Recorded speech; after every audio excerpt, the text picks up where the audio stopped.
नमस्कार साथियों।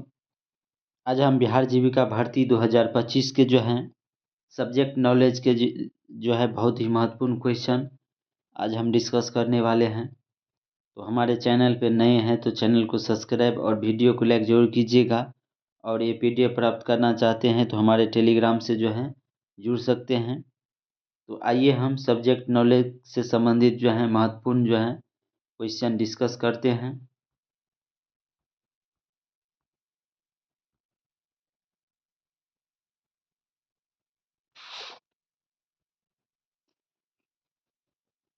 क्वेश्चन है, गरीबी उन्मूलन के लिए जो है प्रमुख सरकारी योजनाएं और उनकी जो है विशेषताएं क्या हैं।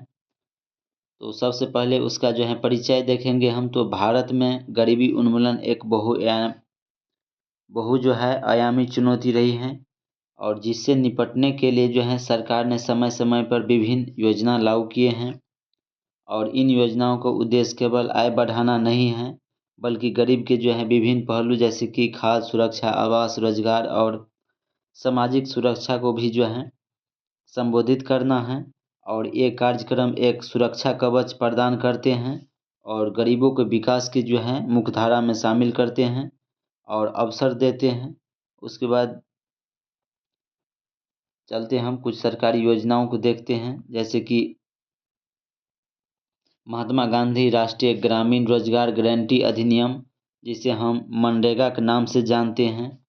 यह जो है दुनिया में सबसे बड़ा रोजगार कार्यक्रम में से एक है, जिसे 2005 में जो है कानून के रूप से लागू किया गया। तो ध्यान में रखिएगा, इनसे संबंधित जो है क्वेश्चन बार बार एग्जाम में पूछे जा रहे हैं।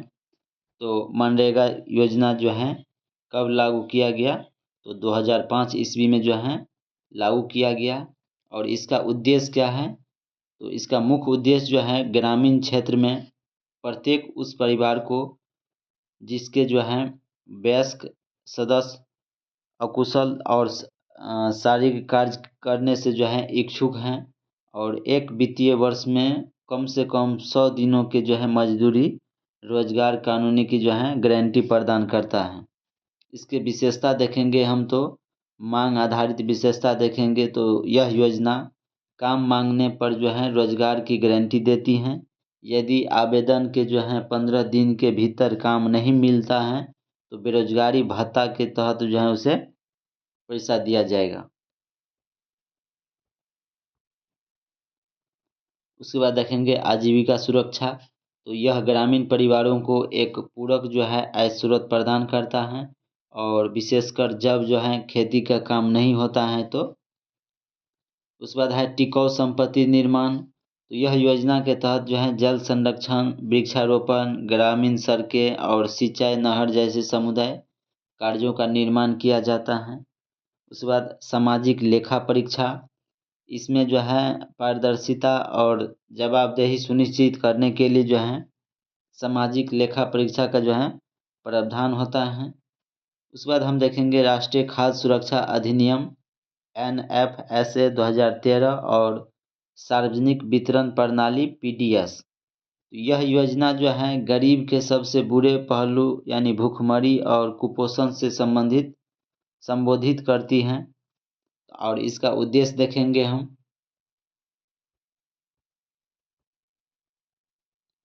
तो इसका उद्देश्य जो है देश के लगभग 2/3 आबादी को रियायती दरों पर जो है खाद्यान्न जो है उपलब्ध जो है कराना है और खाद्य एवं पोषण सुरक्षा सुनिश्चित करना है। इसके विशेषता देखेंगे हम तो लक्षित लाभार्थी। यह योजना 2 श्रेणियों अंत्योदय अन्न योजना जो सबसे गरीब हैं। तो अंत्योदय योजना किसके लिए है, जो समाज में सबसे ज़्यादा गरीब हैं इसके लिए है अंत्योदय योजना। और जो है प्राथमिक वाले परिवार के लिए जो है कवर करती हैं। उसके बाद है राष्ट्रीय मूल्य लाभार्थी को जो है उचित मूल्य के दुकानों, राशन के दुकानों के माध्यम से बहुत कम कीमत जैसे कि चावल 3 रुपये किलो और गेहूं जो है 2 प्रति किलो जो है प्रति माह एक निश्चित मात्रा में अनाज मिलता है। उसके बाद महिला सशक्तिकरण देखेंगे हम तो राशन कार्ड घर के सबसे बड़ी महिला के नाम पर जारी किया जाता है, जो उसे घर की मुखिया बनाता है। महिला सशक्तिकरण में देखेंगे तो राशन कार्ड जो दिया जाता है, तो घर के सबसे जो है बड़ी महिला रहता है, उसी के नाम पे जारी किया जाता है राशन कार्ड। पुरुष नाम से जो है राशन कार्ड नहीं बनते हैं। उसके बाद है दीनदयाल अंत्योदय योजना, जो राष्ट्रीय ग्रामीण आजीविका मिशन जो है कहते हैं। तो यह जो है योजना स्वरोजगार जो है और संस्था निर्माण के माध्यम से गरीबी को कम करने पर जो है केंद्रित है। तो दीनदयाल अंत्योदय योजना किस चीज़ के लिए है? यह जो है स्वरोजगार और संस्था निर्माण के माध्यम से गरीबी को कम करने के लिए जो है केंद्रित है। और इसका उद्देश्य देखेंगे हम तो यह जो है गरीब ग्रामीण परिवारों, विशेषकर महिलाओं को जो है स्वयं सहायता समूह में जो है संगठित करना और उनकी आय बढ़ाने के लिए जो है अस्थायी आजीविका के अवसर प्रदान करना इसका मुख्य उद्देश्य है। किसका? तो दीनदयाल अंत्योदय योजना का मुख्य उद्देश्य क्या है? तो महिलाओं को स्वयं सहायता समूह में जोड़ेंगे और उसका कठिनाई को जानेंगे और उसको आय बढ़ाने के लिए जो है आजीविका के लिए अवसर प्रदान करेंगे। ये सभी जो है इसका मुख्य उद्देश्य है। उसके बाद जो है विशेषता देखेंगे हम तो संस्था निर्माण, यह जो है स्वयं सहायता समूह के ग्राम संगठन और क्लस्टर स्तरीय संघों का जो है एक नेटवर्क बनाता है, जो गरीबों को एक मंच प्रदान करता है। उसके बाद है वित्तीय समावेशन, यह जो है स्वयं सहायता ग्रुप को बैंकों को ऋण प्राप्त करने में जो है मदद करता है और बैंक लिंकेज, जिसमें जो है उन्हें अपने आजीविका गतिविधि शुरू करने के लिए पूंजी मिलते हैं। उसके बाद क्षमता निर्माण देखेंगे हम तो सदस्यों को वित्तीय प्रबंधन, कौशल विकास और उद्यमिता का जो है प्रशिक्षण दिया जाता है। उसके बाद हम देखेंगे प्रधानमंत्री आवास ग्रामीण योजना, पीएम आवास जो है ग्रामीण योजना। यह योजना जो है सभी के लिए आवास के लक्ष्य को प्राप्त करने पर केंद्रित है, जो गरीब का एक महत्वपूर्ण संकेत है। तो यह योजना किस लिए है? प्रधानमंत्री आवास योजना। तो यह योजना जो है सभी के लिए आवास उपलब्ध जो है कराना है, गरीबों के लिए। इसका जो है उद्देश्य देखेंगे हम तो 2022 तक जो है सभी बेघर और कच्चे घर में रहने वाले ग्रामीण परिवार को बुनियादी सुविधाओं से जो है युक्त एक पक्का घर उपलब्ध कराना। और अब समय सीमा जो है बढ़ गया है। उसके बाद इसका विशेषता देखेंगे हम तो वित्तीय सहायता, तो लाभार्थी को घर बनाने के लिए मैदानी क्षेत्र में 1,20,000 रुपया दिया जाता है और पहाड़ी क्षेत्र वाले को 1,30,000 रुपया दिया जाता है। तो ध्यान में रखिएगा, पीएम आवास योजना के तहत जो है मैदानी क्षेत्र में रहने वाले व्यक्ति को 1,20,000 रुपया दिया जाता है और पहाड़ी क्षेत्र में रहने वाले व्यक्ति को 1,30,000 रुपया दिया जाता है। और यह पैसा जो है सीधे जो है बैंक खाते में दी जाती हैं। उसके बाद अभिसरण देखेंगे हम तो इस योजना को मनरेगा मजदूर के लिए, स्वच्छ भारत मिशन शौचालय के लिए और उज्ज्वल योजना एलपीजी कनेक्शन के लिए जैसे अन्य योजना के साथ साथ जोड़ा गया है।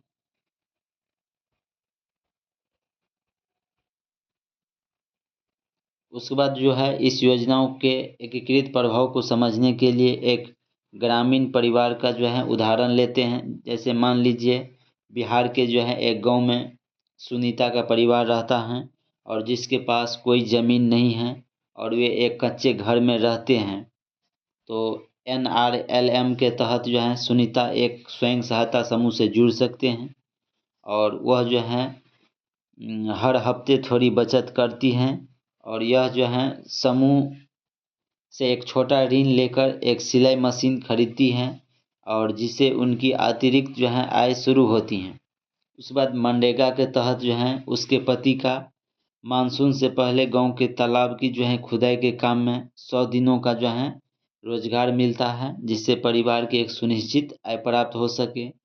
उसके बाद NFSA या PDS के माध्यम से उनके परिवार को हर महीने जो है उनके परिवार को हर महीने बहुत कम कीमत पर चावल और गेहूँ मिलता है, और जिससे उनकी भोजन की चिंता समाप्त हो जाती हैं और वे अपनी कमाई को अन्य ज़रूरतों पर जो है खर्च कर पाते हैं। उसके बाद अंत में है PMAY ग्रामीण, मतलब प्रधानमंत्री आवास योजना ग्रामीण। इसके तहत उनका लाभार्थी के सूची में आता है और उन्हें एक पक्का घर बनाने के लिए जो है सरकार की तरफ से वित्तीय सहायता प्रदान किया जाता है, जो मैदानी क्षेत्र के लिए 1,20,000 और पहाड़ी क्षेत्र के लिए 1,30,000 रुपया दिया जाता है। उसके बाद इस प्रकार से जो है योजनाओं मिलकर गरीबी से विभिन्न आयु पर जो है एक साथ प्रहार करती हैं और एक परिवार को गरीब के जो है दुष्चक्र से बाहर निकालने का जो है प्रयास करते हैं। उसके बाद जो है कुछ महत्वपूर्ण MCQ देखते हैं इसी से रिलेटेड। तो हमारे चैनल पर नए हैं तो चैनल को सब्सक्राइब जरूर कर लीजिएगा और 5 दोस्तों को जरूर शेयर कर दीजिएगा। तो आइए हम कुछ MCQ जो हैं क्वेश्चन डिस्कस करते हैं। जैसे क्वेश्चन है, भारत में गरीबी उन्मूलन के लिए सबसे बड़ा रोजगार जो है कार्यक्रम कौन सा है? ऑप्शन ए में है प्रधानमंत्री आवास योजना, सेकेंड है मनरेगा, बी में है मनरेगा, सी में है प्रधानमंत्री कौशल विकास योजना और डी में है जनधन योजना। तो बताइएगा आप लोग इसका राइट आंसर क्या होगा। भारत में गरीबी उन्मूलन के लिए सबसे बड़ा रोजगार कार्यक्रम कौन सा है?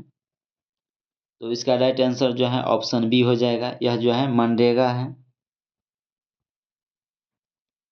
उसके बाद क्वेश्चन है, महात्मा गांधी राष्ट्रीय ग्रामीण रोजगार गारंटी अधिनियम जो है मनरेगा किस वर्ष लागू किया गया था? अब ये क्वेश्चन पढ़ाए हुए हैं तो बताइएगा। महात्मा गांधी राष्ट्रीय ग्रामीण रोजगार गारंटी अधिनियम जो है किस वर्ष लागू किया गया? तो इसका राइट आंसर ऑप्शन बी हो जाएगा, 2005 ईस्वी में लागू किया गया।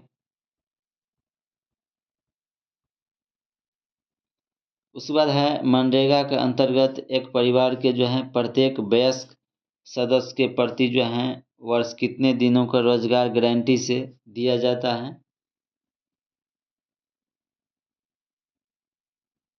तो बताइएगा। ऑप्शन ए में है 50 दिन, ऑप्शन बी में है 60 दिन, ऑप्शन सी में है 100 दिन और ऑप्शन डी में है 150 दिन। तो बताइएगा आप लोग इसका राइट आंसर क्या होगा, बताइए कमेंट करके। तो इसका राइट आंसर जो है ऑप्शन सी हो जाएगा, 100 दिन का जो है गारंटी देता है। इससे अधिक हो सकता है लेकिन इससे कम नहीं हो सकता है। उसके बाद है, मनरेगा किस प्रकार की गारंटी पर आधारित योजना है?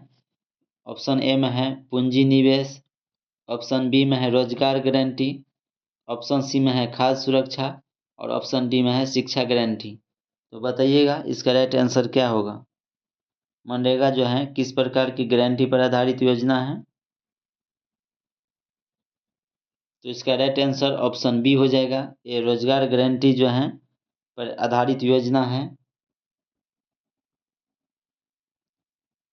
उसके बाद है, मनरेगा के अंतर्गत काम की मांग करने पर जो है कितने दिनों के भीतर रोजगार उपलब्ध कराना अनिवार्य है? ऑप्शन ए में है 7 दिन, ऑप्शन बी में है 15 दिन, ऑप्शन सी में है 30 दिन और ऑप्शन डी में है 45 दिन। तो बताइएगा इसका राइट आंसर क्या होगा। तो इसका राइट आंसर ऑप्शन बी हो जाएगा, 15 दिन के भीतर जो है रोजगार उपलब्ध कराना जो है अनिवार्य है।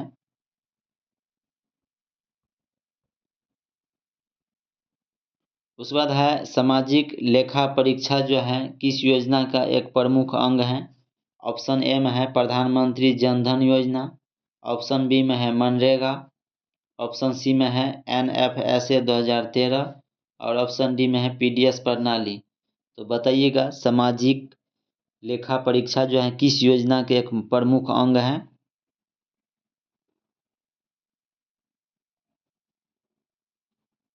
तो इसका राइट आंसर ऑप्शन बी हो जाएगा, मनरेगा का जो है एक प्रमुख अंग है।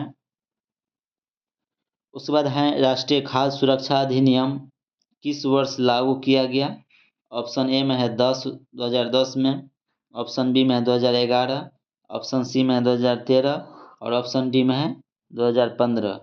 तो बताइएगा इसका राइट आंसर क्या होगा?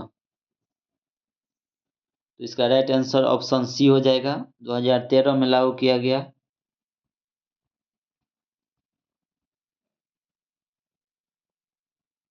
उसके बाद है NFSA का जो है मुख्य उद्देश्य क्या है? ऑप्शन ए में है रोजगार उपलब्ध कराना, ऑप्शन बी में है ग्रामीण सड़कों का निर्माण, ऑप्शन सी में है सस्ती दर पर खाद उपलब्ध कराना और ऑप्शन डी में है शिक्षा को बढ़ावा देना। तो बताइएगा इसका राइट आंसर क्या होगा? NFSA का मुख्य उद्देश्य क्या है? इसका राइट आंसर ऑप्शन सी हो जाएगा। ऑप्शन सी हो जाएगा, सस्ती दर पर खाद्यान्न उपलब्ध कराना जो है इसका मुख्य उद्देश्य है। उसके बाद है सार्वजनिक वितरण प्रणाली PDS जो है किससे संबंधित है? तो इसका राइट आंसर ऑप्शन बी हो जाएगा, खाद्यान्न सुरक्षा से संबंधित है। उसके बाद है NFSA और PDS का मुख्य लक्ष्य गरीबी जो है कि किस समस्याओं को दूर करना है? तो इसका राइट आंसर ऑप्शन सी हो जाएगा, भूखमरी और कुपोषण को दूर करना है। उसके बाद है राष्ट्रीय खाद्य सुरक्षा अधिनियम का जो है उद्देश्य क्या है? तो इसका राइट आंसर जो है ऑप्शन बी हो जाएगा, गरीब परिवारों को जो है रियायती दर पर खाद्यान्न उपलब्ध कराना इसका मुख्य उद्देश्य है।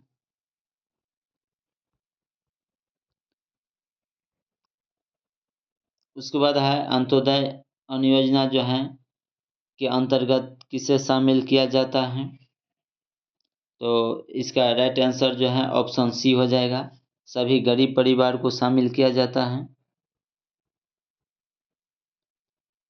उसके बाद है NFSA के अंतर्गत गरीब परिवारों को प्रति व्यक्ति प्रति माह कितने किलोग्राम खाद्यान्न दिया जाता है?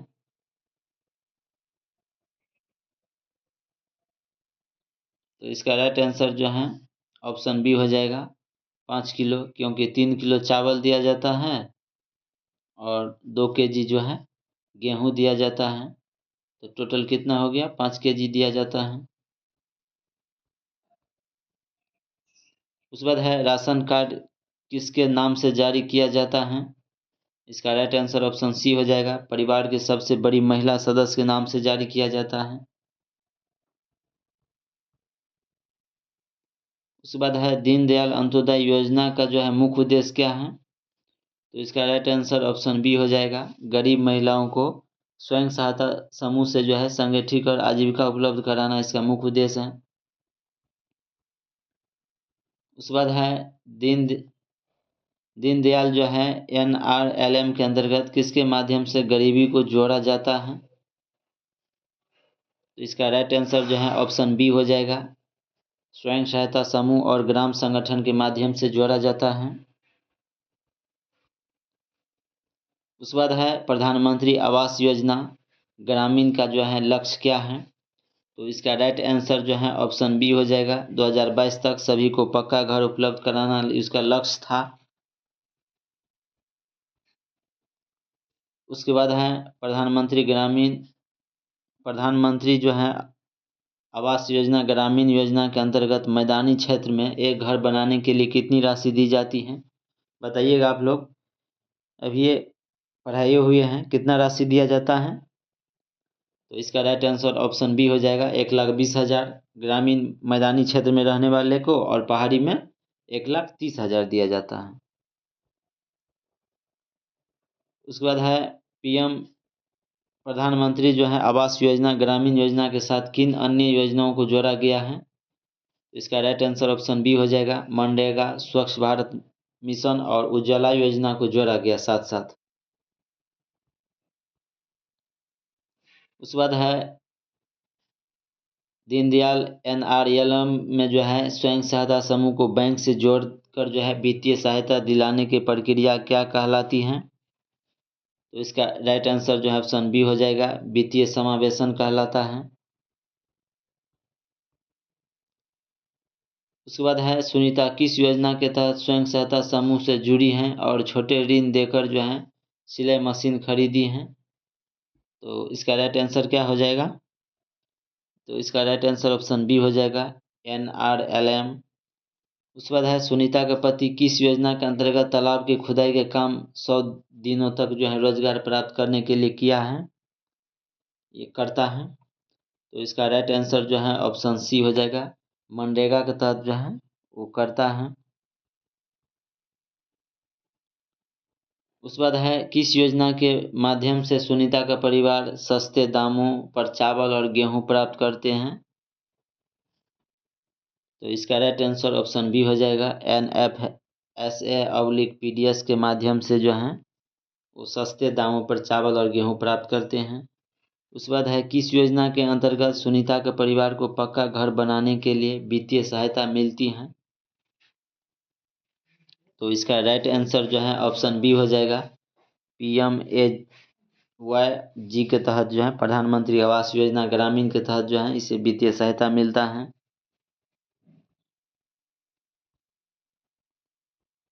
उसके बाद है इन सभी योजनाओं का जो है संयुक्त उद्देश्य क्या है? तो इसका राइट आंसर ऑप्शन सी हो जाएगा, गरीब के विभिन्न आयों पर प्रहार करना और परिवार को गरीबी से जो है दुष्चक्र से बाहर निकालना इसका मुख्य उद्देश्य है। अगर वीडियो अच्छा लगा हो तो लाइक ज़रूर कीजिएगा। मिलते हैं नेक्स्ट क्लास में। धन्यवाद।